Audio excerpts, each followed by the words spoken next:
And my name is Alex, and we are here to show you all the different kinds of habitats where we can find beautiful orchids and many other plants that grow in the Amazon side, in the Andes, and in the coast. We have here the sample Lycaste longipetala growing full sun, but they also have a lot of air circulation. So few stops around here, we can find Elianthus growing along, same habitat. Next to the Elianthus, we can also find Anguloas. You can see here, growing very close to the Lycastes habitat.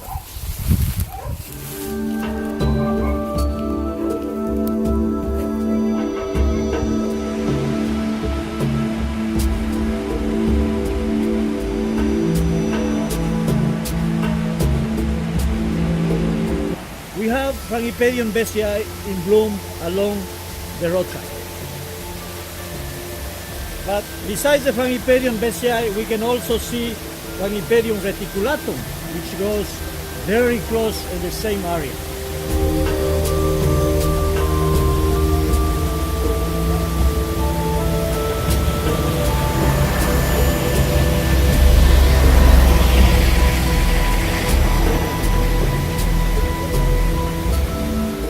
Well, few feet from the road, we find this beautiful habitat of Frangipedium reticulatum.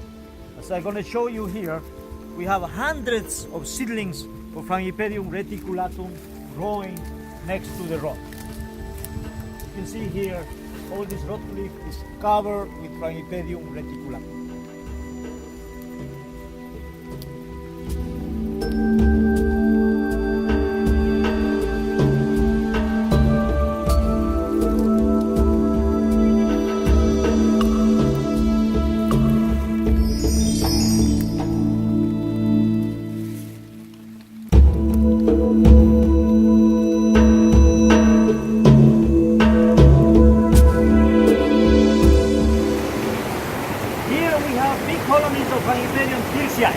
Growing along the road. As you can see, Frangipediums likes to grow lithophile, like growing in rocks. We have big colonies of Frangipedium Piercii. When the river rains here, the plants will be underwater for 3 days, sometimes a week, depends on the raining season. But they are fine. As you can see, they like to grow with a lot of water. Even if it's not raining today, they are still moist. You can see they are beautiful, beautiful little species. What's called a grass Frangipedium, because the plant looks like a grass. But you see, lots of them around here on the rock.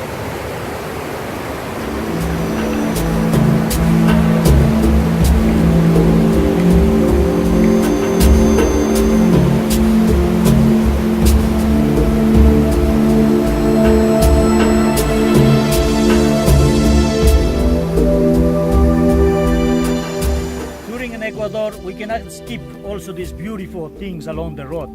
We have here Bommaria pardina, a nice red, brilliant species. Bommarias, it's a vine which will reach about 12 feet long. And you can see along the road. Bommarias also attract the hummingbirds.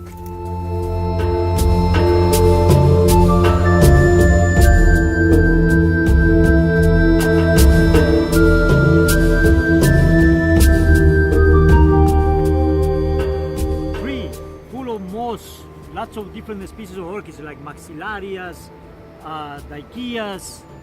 We are very lucky to find Lepantopsis in full flower here. As you can see, Lepantopsis in bloom. We have many plants are blooming here for this time, November. Same tree we can find epidendrums with lots of seed pods. We find more Lepantopsis. Same tree we can see Utricularias. It's like a little carnivorous plant, small tree.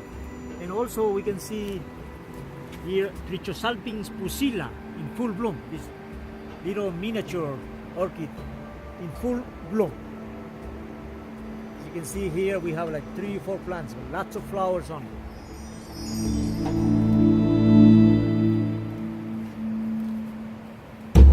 We just find this beautiful epidendrum along the road. We think it's Carchensis, but we are not very sure yet. This beautiful plant has 3 spikes, one over here, and other one over here.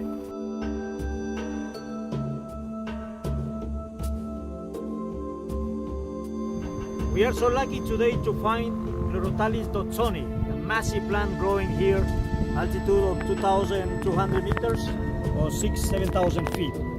For people who like to grow this plant in terrariums, it's a perfect plant because they like high humidity and not too much light.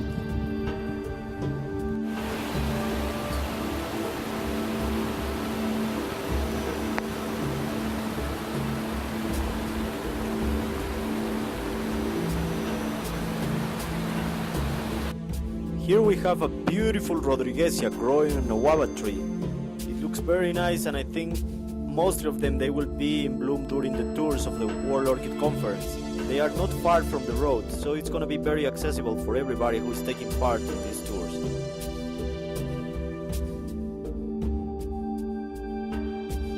Chlorotalis canalifera growing next to the river with high humidity. It grows at 2,000 meters. Beautiful plant that blooms. Sphaerostylis ecuadorensis. It's a beautiful species, now Ornithocephalus ecuadorensis, and grows at 2,000 meters. It enjoys a lot of light and high humidity. It's growing next to the river, so it gets a lot of humidity and a lot of wind. Today we are looking at the Cattleya maxima, coastal form. Very nice species, very floriferous. The rainy season starts in December, that's when they start blooming. As you can see here, big plant, lots of flowers.